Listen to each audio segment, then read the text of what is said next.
پاچا او ملنګ.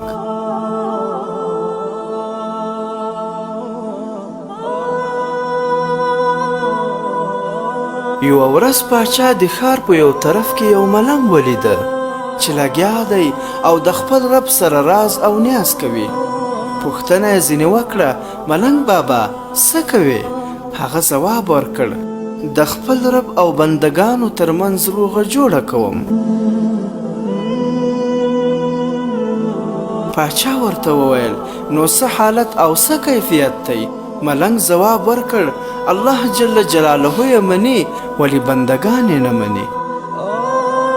څه موده تېرېدو نه پس پاچا هدیرې ته لاړه. څه ګوري چې دا ځل ملنګ بابا په هدیره کې د خپل رب سره راز او نیاز کوي.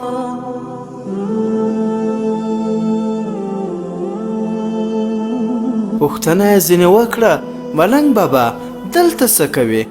ملنګ ځواب ورکړ: د خپل رب او بندګانو ترمنځ بیا روغه او جوړه کوم. پاچا ورته وویل: نو څه حالت او کیفیت دی؟ ملنګ ځواب ورکړ: دلته یې بندګان مني ولی الله جل جلاله یې نه مني.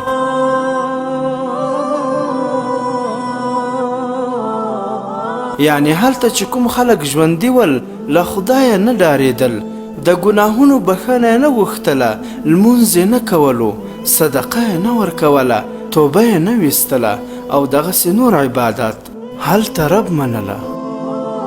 اوس دلته دوی ډېرې چیغې وهي چې ربه مونږ بیرته دنیا ته ولېږه، مونږ صدقه ورکوو او نیک عملونه کوو، لمونځ کوو، توبې به وباسو او دغسې نور عبادات، خو اوس یې ورسره رب العالمین نه مني.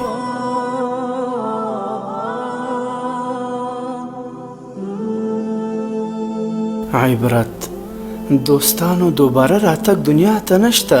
راځئ چې له دې طلایي موقع نه ښه استفاده وکړو او د خپل رب سره په ژوندانه کې روغه وکړو او هغه راضي کړو. یا رب ته مو آخري خاتمه په ایمان کړي. آمین یا رب العالمین. محترمو اوریدونکو، د اسلامي او تاریخي عبرتناک کیسو لپاره زموږ د فیسبوک پاڼه حکایات مصنوي شریف د ثواب په خاطر در سره لایک او شیر کړئ.